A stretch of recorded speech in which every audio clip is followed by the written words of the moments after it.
pour discuter des questions essentielles pour parvenir à une paix durable et à une concorde internationale. En conclusion, j'aimerais vous souhaiter à tous plein succès dans dans vos fonctions professionnelles et dans votre mission diplomatique importante. J'espère que votre séjour et votre travail en Russie vous laissera une impression favorable.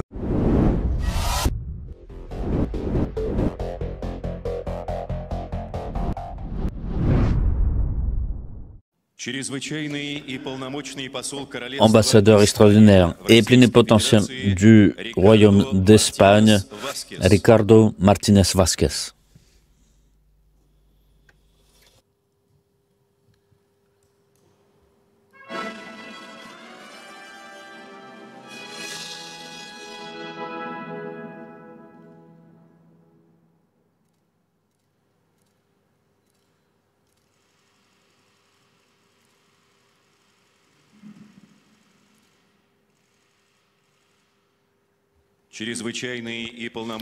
Ambassadeur extraordinaire et plénipotentiaire d'Irlande, Julian Clare.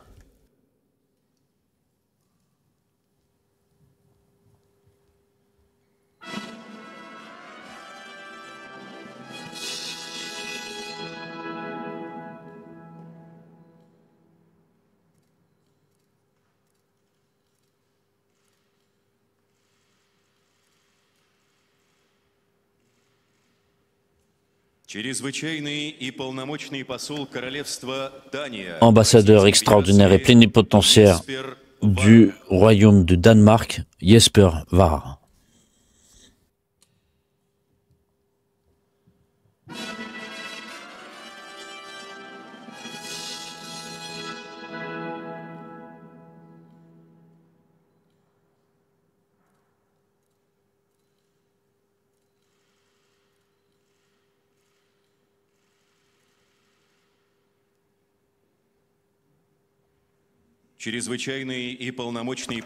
Ambassadeur extraordinaire et plénipotentiaire du Royaume de Belgique, Michel René Jereptsov.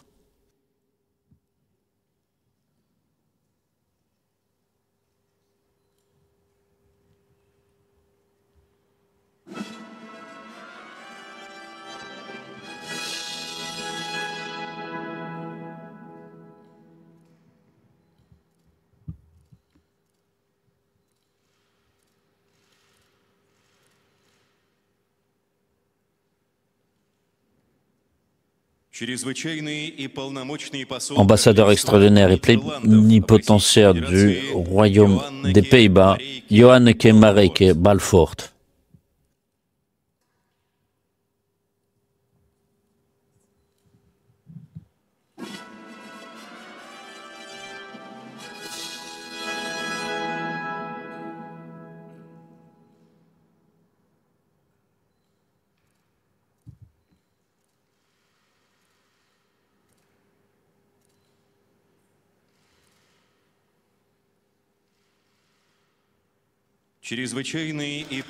Ambassadeur extraordinaire et plénipotentiaire de la République du Kenya, Peter Mutuku Matuki.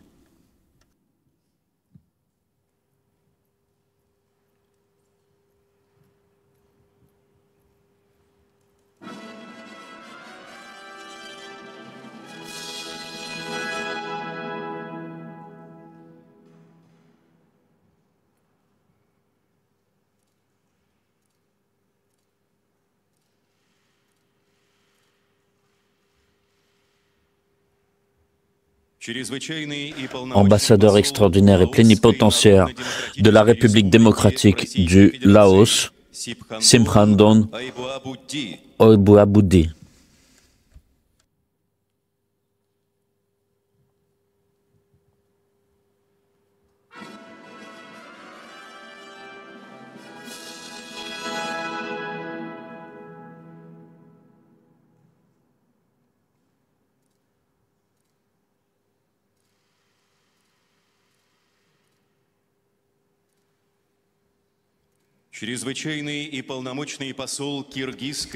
Ambassadeur extraordinaire et plénipotentiaire de la République du Kirghizistan, Kubanijbek Keneshovich Bokontaev.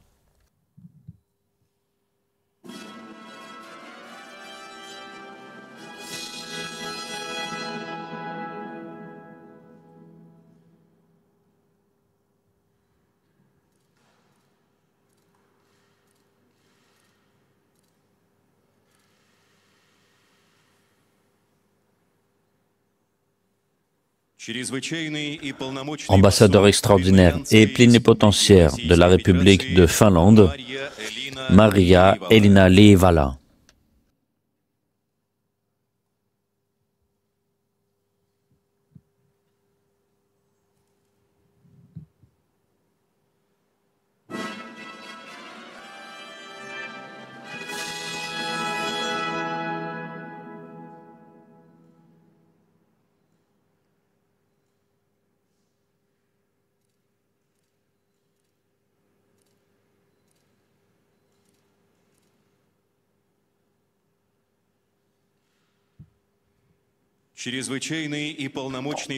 Ambassadeur extraordinaire et plénipotentiaire de la République démocratique fédérative d'Éthiopie, Genet Teshome Juru.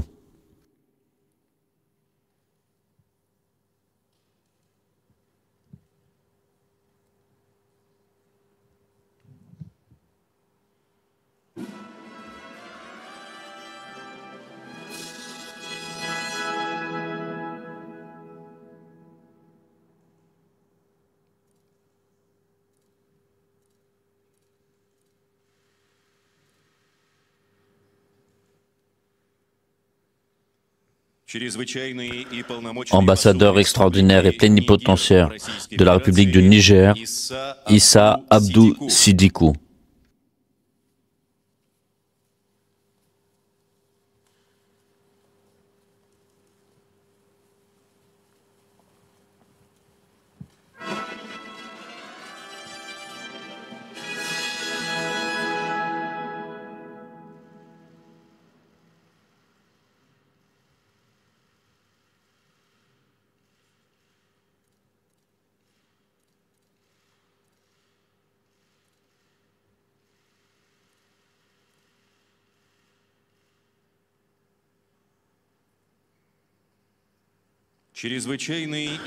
Ambassadeur extraordinaire et plénipotentiaire de la République d'Arménie, Gourgan Babkenovitch Arsenian.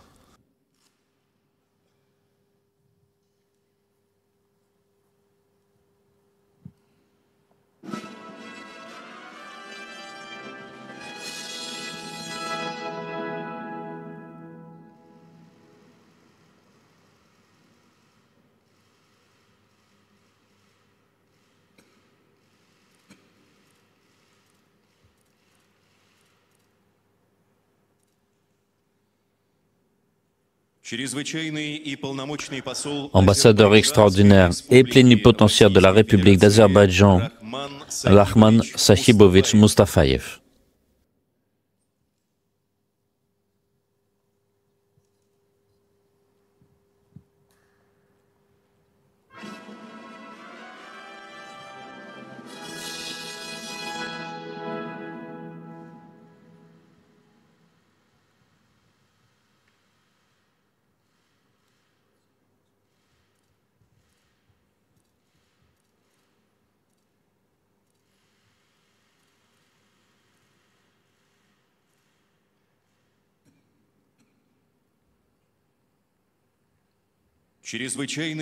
Ambassadeur extraordinaire et plénipotentiaire de la République du Zimbabwe, Mark Gray Marongwe.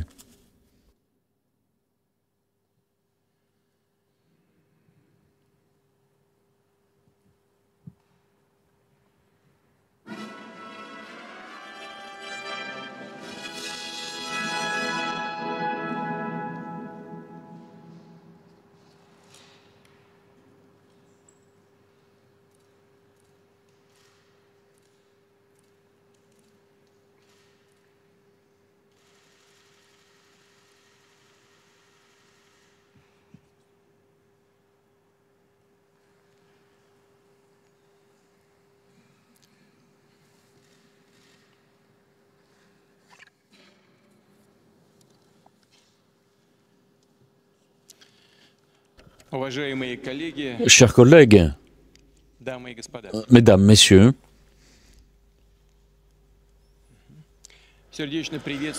je salue chaleureusement au Kremlin pour cette cérémonie officielle de remise des lettres de créance les ambassadeurs extraordinaires et plénipotentiaires de 28 pays.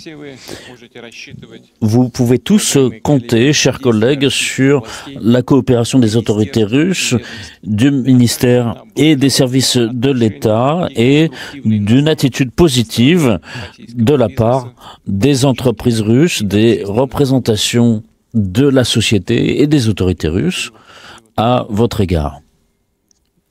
La traduction est en cours? Oui. Vous avez la traduction, c'est bon? Nous sommes sincèrement intéressés à ce que votre activité rencontre des succès. Il vous incombe une responsabilité qui est importante, une mission essentielle, c'est de renforcer les relations entre les pays que vous représentez et la Russie, à résoudre les problématiques les plus diverses, les plus et souvent difficiles d'ordre économique, politique, économique. Et en ce qui concerne notre pays, il est ouvert à une coopération avantageuse avec tous les pays, sans exception, sur le principe de respect de l'égalité et de la non-ingérence dans les affaires intérieures et du strict respect du droit international. Nous nous prononçons pour la mise en place d'un système des relations économiques internationales libre de toute concurrence déloyale et de sanctions unilatérales et de restrictions motivées par des raisons politiques. La Russie est impliquée dans les relations internationales. Elle suit une politique extérieure conséquente visant à défendre ses intérêts et à contribuer au développement international. Et cela s'est manifesté notamment lors du sommet important de Kazan qui s'est tenu récemment. Et la Russie s'implique justement dans ce calendrier mondial. Et avec toute sa responsabilité, elle assume l'ensemble de ses missions. Pendant cette année, nous avons organisé plus de 200 rencontres au niveau le plus haut, au niveau des experts, des ministères, des parlements et des milieux d'affaires. Et nous avions donc cette responsabilité importante d'assurer une intégration en douceur de tous les États qui ont rejoint les BRICS, et c'est la responsabilité qui nous avait rejoint donc au début de cette année. Et c'est effectivement un processus qui se fait rapidement, de façon harmonieuse, pour tous les pays intéressés à cette coopération et cette initiative. Nous avons ressenti effectivement l'intérêt pour les BRICS qui s'établissent justement sur ce respect des intérêts mutuels, dans la volonté de parvenir à des résultats concrets et tangibles. Et donc nous avons poursuivi dans le cadre de ce sommet une réunion spéciale avec les pays amis et partenaires des pays du Sud et de l'Est, dans le cadre de ce qui s'appelle les BRICS+. Et sous la présidence russe, nous avons vu participer des dirigeants de différents pays et des représentants de pays d'Asie, d'Afrique, d'Amérique du Sud, y compris notamment des représentants aussi d'organisations régionales.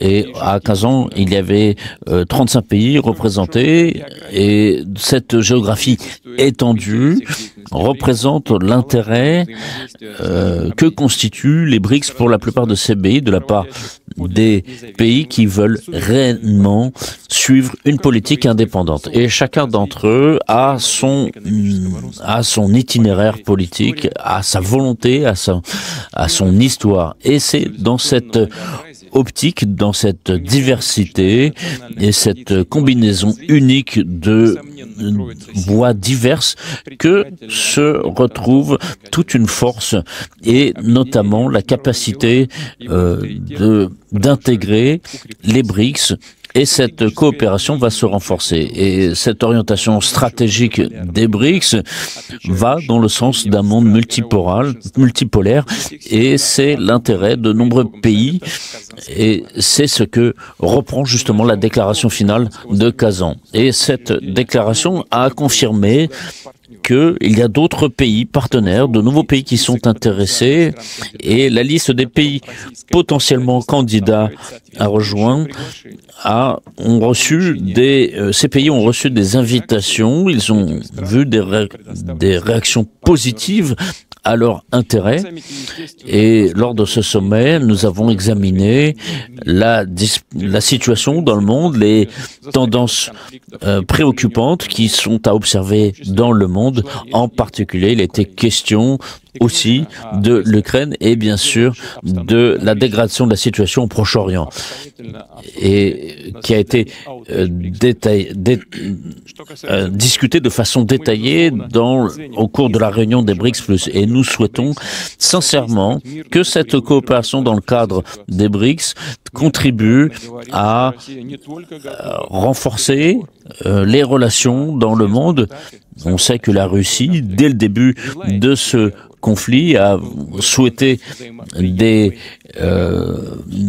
et non seulement souhaité, mais a participé à des négociations, mais la partie ukrainienne, à l'inspiration de conseils venus de l'extérieur, a renoncé à l'accord qui était presque validé. Et donc, en fait, cette volonté de renforcer l'escalade dans ce conflit, et notamment cette volonté d'infliger à notre pays une défaite, est une voie profondément erronée. Et seuls ceux qui ne connaissent pas l'histoire de la Russie et ne prennent pas en compte sa force, sa cohésion, la cohésion du peuple russe, peuvent continuer à commettre cette erreur. Et donc, mesdames, messieurs, je vous invite à contribuer justement à ce que les capitales des pays que vous représentez aient une vision plus juste et objective de la réalité politique dans notre pays. Mesdames, messieurs, aujourd'hui, la cérémonie à laquelle vous participez, où il y a vos pays, le Japon, le Canada, Israël, Malte, la Birmanie, le Burkina Faso, la Malaisie, la Bosnie-Herzégovine, l'Albanie, la Nouvelle-Zélande et d'autres pays. Je sais que nous avons des contacts au niveau bilatéral. Avec certains d'entre vous, les contacts sont réduits au strict minimum. Les échanges ont été gelés sur les échanges aussi sur les questions pas seulement économiques mais aussi politiques, et donc nous voudrions croire que une position juste et équilibrée reprendra le dessus et que nous pourrons reprendre nos coopérations, parce que les relations entre vos pays et la Russie ont des racines profondes en faveur d'un échange enrichissant, culturel, économique, et la volonté de travailler ensemble à résoudre les conflits régionaux. Dans la mesure où il y a ici une représentante de l'État d'Israël, je tiens à rappeler que la Russie participe de façon active à la recherche d'une solution au conflit israélo-palestinien pour éviter qu'il dégénère en conflit généralisé dans la région. Et nous appelons l'État d'Israël à trouver une solution sur la base du droit international et des règles communément admises. Il y a encore la formule des deux États qui a toujours été préconisée et qui a été validée par l'ONU, notamment par l'Assemblée générale. Il y a ici dans cette salle des pays beaucoup plus positifs dans la volonté de travailler avec la Russie, comme le Burkina Faso, le Zimbabwe, l'Argentine et d'autres pays. Et nous avons ici la volonté de travailler avec vos pays dans un esprit de partenariat, de respect des intérêts mutuels, et nous continuerons à renforcer nos contacts sur les plans économiques et politiques, sur le plan culturel, du sport, de la formation. Et à titre d'exemple, je montrerai ce que la Russie fait avec l'Inde, où nous avons justement des relations de partenariat privilégiées. Nos pays travaillent ensemble, tant sur le plan bilatéral que sur le plan multilatéral, dans le cadre de l'ONU, de l'Organisation de coopération de Shanghai, dans le G20 et bien entendu au sein des BRICS. Tout cela a été confirmé par les discussions détaillées que j'ai eues avec le Premier ministre Modi à Kazan. Il y a eu des représentants de pays africains et cette semaine à Sochi, nous avons participé. Nous aurons aussi des relations au niveau du partenariat ministériel avec les pays africains, au cours desquels nous pourrons discuter des plans d'extension des relations entre la Russie et les pays du continent. Et à cet égard, qui se développe activement en ce moment. Ceci doit se faire, bien entendu, au profit de tous les pays, pour la croissance économique et sociale, pour accroître le bien-être des personnes. Bien entendu, il y a des éléments positifs avec des relations avec chaque pays, notamment d'Amérique latine et d'Asie. Et bien sûr, les ambassadeurs de la Biélorussie, de l'Azerbaïdjan, de la Kirghizie, tous ces États sont des proches voisins et de très bons amis et aussi des partenaires stratégiques et des alliés de la Russie. Nous avons rencontré ces dirigeants en octobre à Moscou lors de la réunion de la CEI et nous nous retrouverons à la fin du mois de décembre pour établir les résultats et les perspectives. En 2025, ensemble, lors du 80e anniversaire de la fin de la Seconde Guerre mondiale, contribution à laquelle ces peuples et ces États de la communauté ont apporté, eh bien, je souligne que ces pays frères, notamment la relation avec la Biélorussie, ont repris une dynamique importante.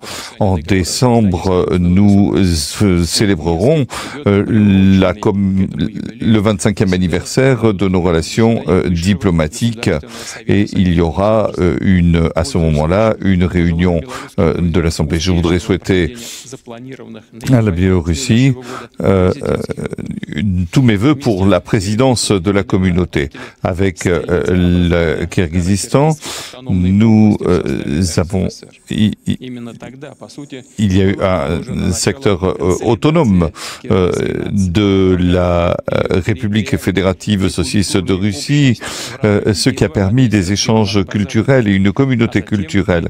Et ensuite, bien sûr, l'État souverain kirghize qui constitue une alliance pour nous.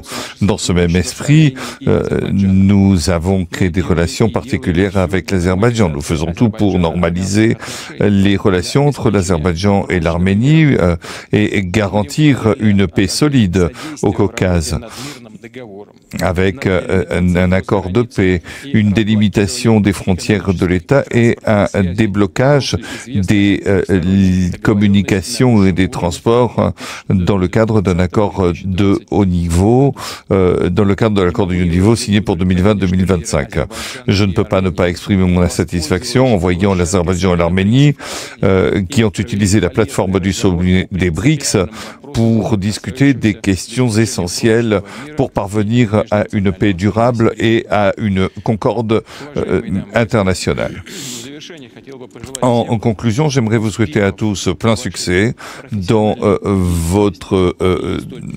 vos fonctions professionnelles et dans votre mission diplomatique importante. J'espère que votre séjour et votre travail en Russie vous laissera une impression favorable. Je vous souhaite tous mes vœux et je vous remercie de votre attention. Merci beaucoup. Opportunité de formation en élevage du poulet local en Afrique. Est-ce que vous avez un projet d'installation d'une ferme de poulet local? est-ce que l'élevage de poulet vous intéresse réellement? Est-ce que vous rencontrez déjà des problèmes sur votre ferme, des problèmes concernant les maladies, la croissance, la chute de ponte ou même des problèmes liés à la fabrication d'aliments? Vous voulez maîtriser la fabrication d'aliments pour rentabiliser votre élevage de poulet. Les amis, est-ce que vous avez besoin de connaissances, d'une formation pour réellement rentabiliser? Cette formation, c'est pour vous.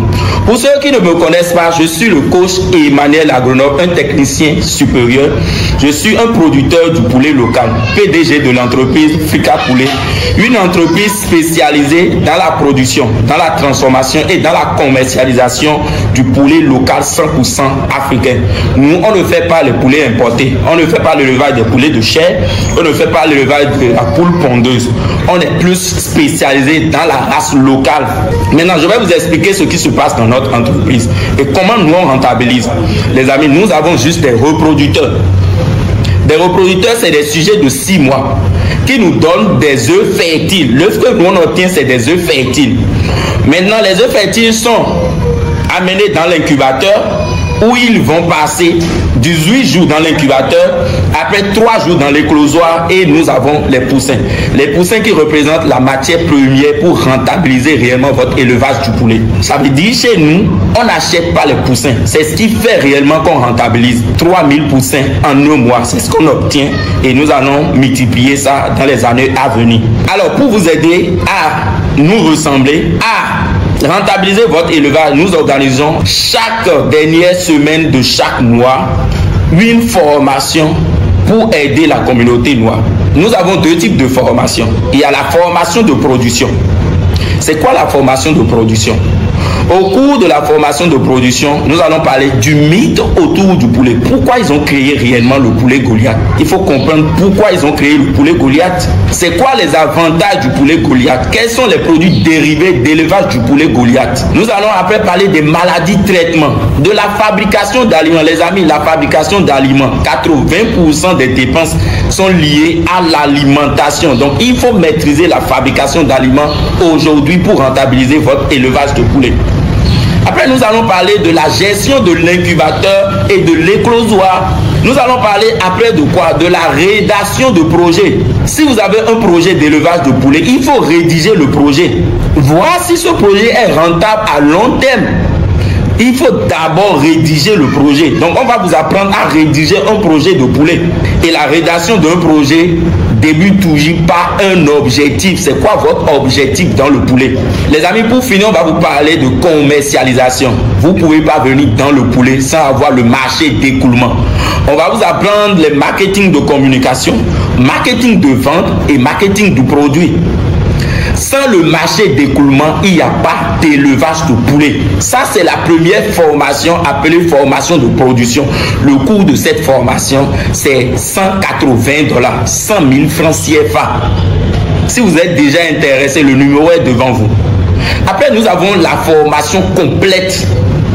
La formation complète, c'est la formation qui part de la production jusqu'à l'abattage du sujet. Quand vous venez dans le monde d'élevage, pour réellement rentabiliser, vous devez apprendre à transformer. Vous savez, nous avons 3 piliers de production.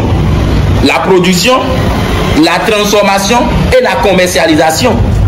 Vous ne pouvez pas seulement vous arrêter à la production. Vous n'allez pas réellement rentabiliser. C'est vrai que vous allez gagner d'argent, mais ce n'est pas encore ça rentabiliser. Il faut venir au niveau de la transformation. Et quand on parle de la transformation au niveau de la race locale, au niveau du poulet, c'est comment installer votre abattoir. Donc, au cours de la grande formation, la formation complète, on parle de l'installation d'un abattoir ou une tuerie. Si vous n'avez pas les moyens, au lieu d'installer un abattoir, vous installez votre tuerie simplement. Nous allons parler des diagrammes. Nous allons aussi parler des étapes à suivre pour abattre les volailles. Parce qu'il y a plusieurs étapes pour abattre et produire une viande de qualité. N'oubliez pas que vous voulez mettre dans l'assiette de la population une viande de qualité. Donc, il faut respecter d'abord les normes d'hygiène. Et là, nous allons parler aussi des normes HACCP. Les normes HACCP, c'est des conditions que vous devez respecter pour ne pas infecter la viande. Et pour finir cette formation, nous allons parler de quoi? De la traçabilité. Si réellement vous voulez devenir une entreprise qui se respecte, une entreprise qui va rouler avec des millions, avec des milliards, vous devez agir sur la traçabilité de votre produit. Et la grande formation, la formation complète, elle est à $360, 200 000 francs CFA. Le bonus ici, c'est que vous allez intégrer une communauté. Vous allez rester avec nous. Vous savez, quand vous rencontrez des vrais éleveurs qui rentabilisent, vous gagnez en expérience. Donc voilà les deux types de formations qu'on dispose au sein de notre communauté. Et si vous êtes intéressé par nos formations, il y a un seul numéro. Le numéro là, c'est le numéro de formation.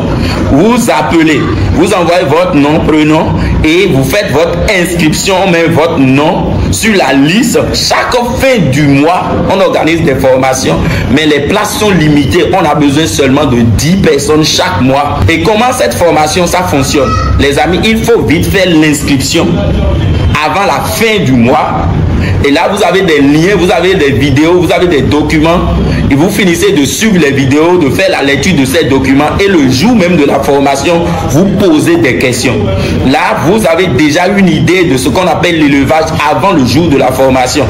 Et là, vous avez le temps pour poser tellement de questions. Chez nous, il n'y a pas de questions bêtes. Chers membres de la communauté des entrepreneurs, la connaissance, seule la connaissance va vous permettre de rentabiliser votre élevage de poulet. J'attends vos inscriptions. Inscrivez-vous massivement à cette formation et ensemble, nous allons atteindre notre autosuffisance alimentaire et aussi parler de souveraineté alimentaire. Ensemble, les amis, nous pouvons lutter contre l'importation de la volaille, des poulets congelés, des poulets morts. Il faut commencer la production, mais surtout de la production du poulet local 100%. J'attends vos inscriptions. Merci beaucoup. Le numéro est devant vous. Ce numéro, c'est uniquement pour la formation. Quand vous appelez, c'est pour acheter une formation. C'est pour prendre des renseignements sur la formation et vous inscrire. Merci beaucoup et à tout à l'heure.